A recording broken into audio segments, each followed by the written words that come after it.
Muchas gracias, señor presidente.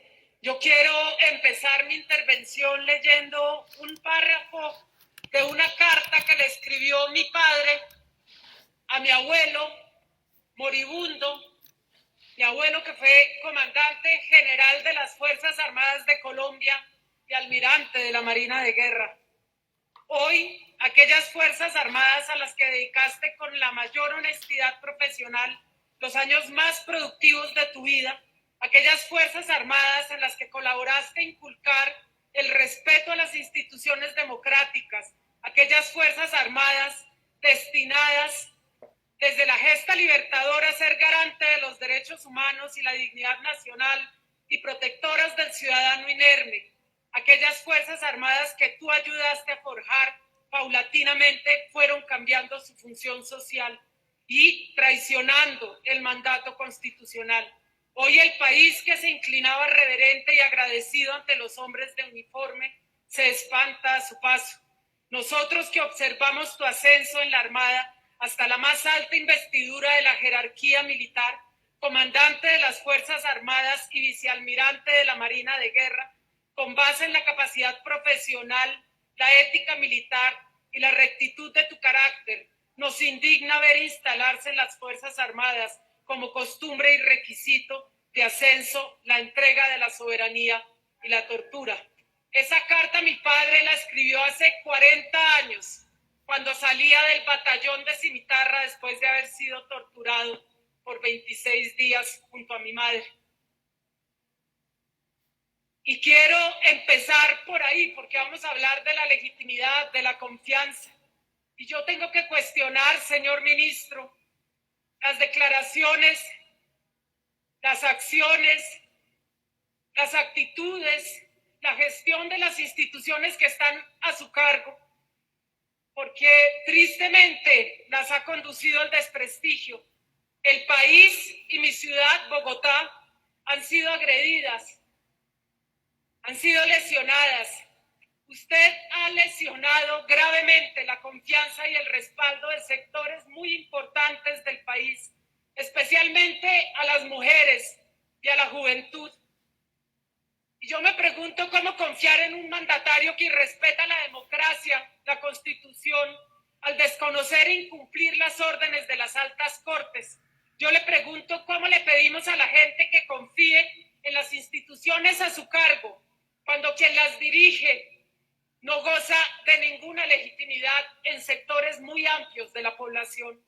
Cuando en vez de enmendar, que es lo que usted debería haber hecho,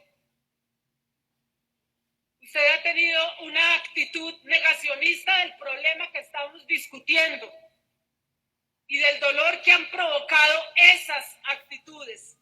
Como si usted respalda tácitamente el actuar ilegal y el arbitrario de la fuerza pública. Entonces, ¿cómo puede usted estar al frente?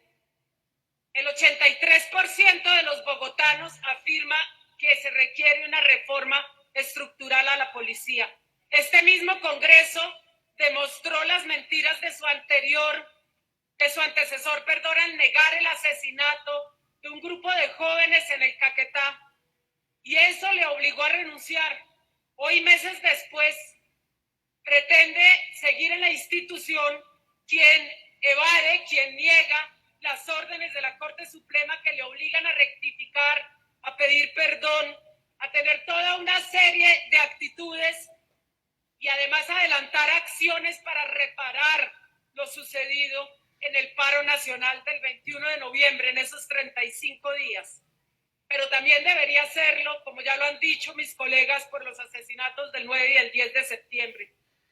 Su actitud, ¿qué produce? Entonces, cuando no lo hace, su actitud produce miedo, desconfianza, y una desconfianza que cada vez es más irreparable por parte de la sociedad colombiana hacia las instituciones que usted tiene a su cargo.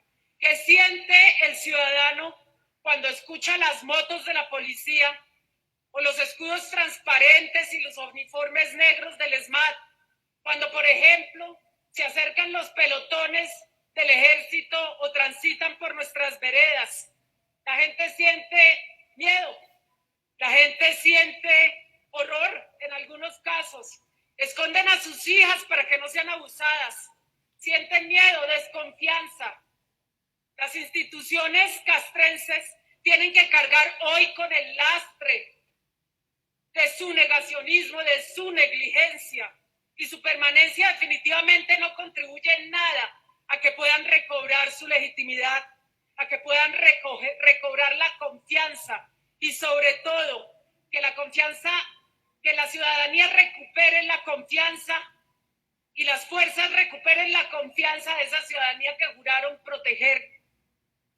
Desde que yo estoy en el Congreso hemos adelantado 5 debates de control político, este es el 5º.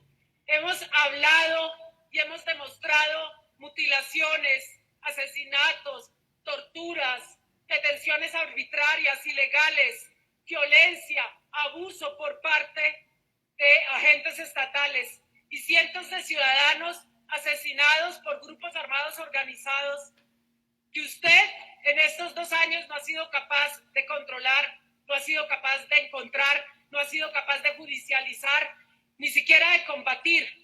60 masacres, como ya lo han dicho, en su mandato como ministro, hablan de esa incapacidad y de la falta de mando sobre la fuerza pública.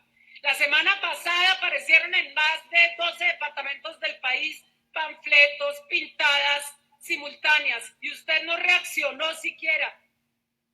Una masacre en Bogotá es absolutamente grave, jamás debería haber ocurrido. Y esto pues sencillamente reafirma esa incapacidad en la gestión de la cartera más poderosa que tiene el Estado colombiano, que es la que usted lidera, señor ministro. Entonces, además de que no cumple las órdenes judiciales, no avanza con una reforma profunda, las mujeres y los órdenes y sus hombres, los que están bajo su mando, no obedecen al poder civil que usted representa.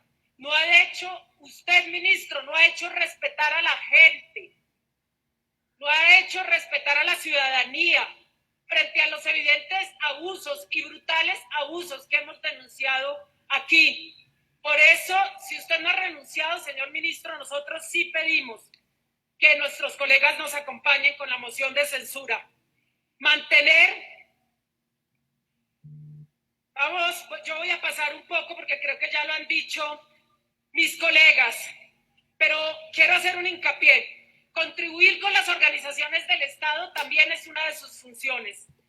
La Comisión para el Esclarecimiento de la Verdad en su rendición de cuentas evidenció a 14 meses de que termine su mandato, 6 meses de que termine el periodo en el cual deben recibir la información, que el Ministerio de la Defensa le ha negado el acceso a la información, una información a la cual tienen acceso legalmente y a la que pueden y deben acceder a través de muchos obstáculos y estrategias, como la posición ilegal de reserva, la falta de congruencia entre la información solicitada y la entregada, las respuestas elusivas, la inobservancia a las normas de los manejos de archivos de derechos humanos que hay en nuestro país, la destrucción de archivos y el retraso en la entrega de la información. ¿Cómo es posible, señor ministro, que los archivos por graves violaciones a los derechos humanos no existan, no se encuentren o que se hayan destruido? ¿Cómo lo explica usted?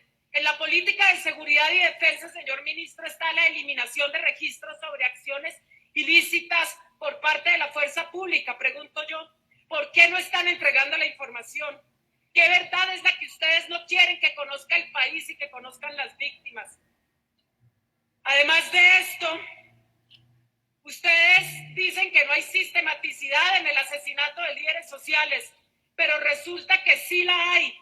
Y sí hay patrones sistemáticos, no solamente en el asesinato de líderes sociales, sino en la brutalidad y en la violencia policial que se ha ejercido en este país. Hay sistematicidad porque matan a los líderes por defender sus derechos, su territorio, su vida, por el carácter repetitivo, por el perfil y las luchas que desempeñan estos líderes y estas personas, por el modus operandi y sobre todo por la impunidad que reina en este país desde hace más de 40 años. ¿Pero por qué lo sigue negando? Esa es la pregunta.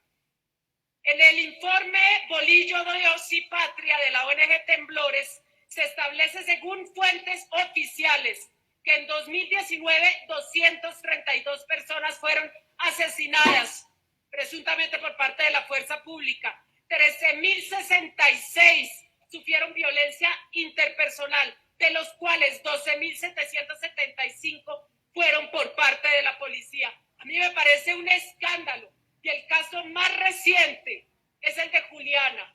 Y hoy la Fiscalía acaba de decir que no murió en un retén, que fue asesinada. Pero usted no renuncia, ministro. Y nosotros debemos pedirle a los congresistas de este recinto que estén del lado.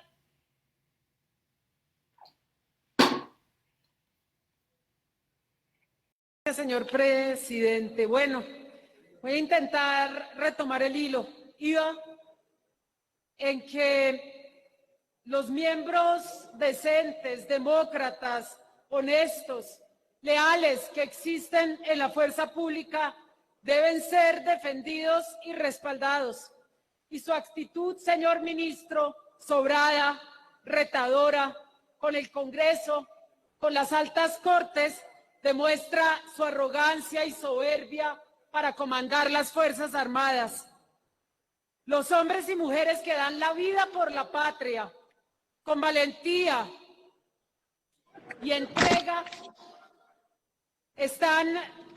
deben estar y no pueden estar representados por una persona que representa todo lo contrario, que además no representa los valores de lealtad, los valores arraigados en amplios sectores de la fuerza pública y frente a los cuales la ciudadanía tiene inmensas expectativas.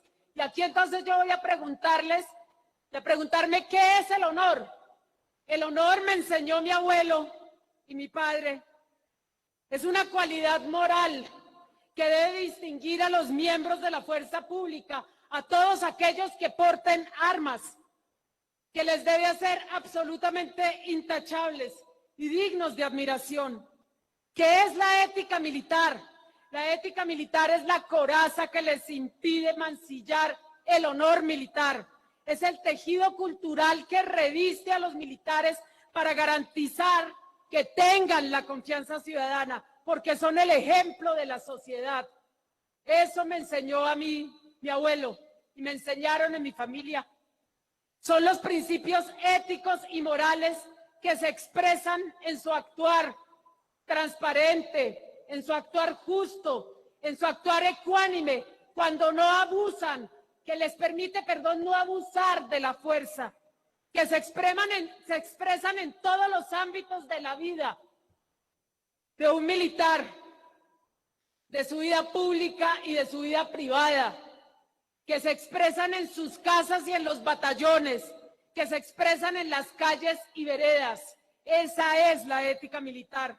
Y entonces yo aquí hablo como nieta de un comandante general de la República, pero también como un comandante del pueblo. Hablo como víctima, hablo como mujer, hablo como madre, hablo como ciudadana y hablo como representante de sectores muy amplios de la población colombiana, sectores humildes, gente trabajadora, personas desarmadas, inocentes que han sido asesinadas. Y usted, señor ministro, lo sigue negando. Entonces yo convoco aquí en este recinto a los militares honestos, demócratas, leales con el pueblo y con la patria, a una reflexión ética y moral profunda.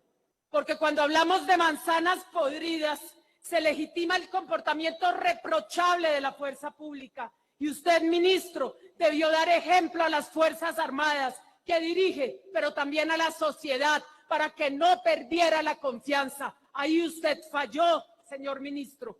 Y entonces también aprovecho la oportunidad para convocarlos a todos ustedes, a los colegas honestos, demócratas, de todos los partidos, para que nos pongamos al lado del pueblo.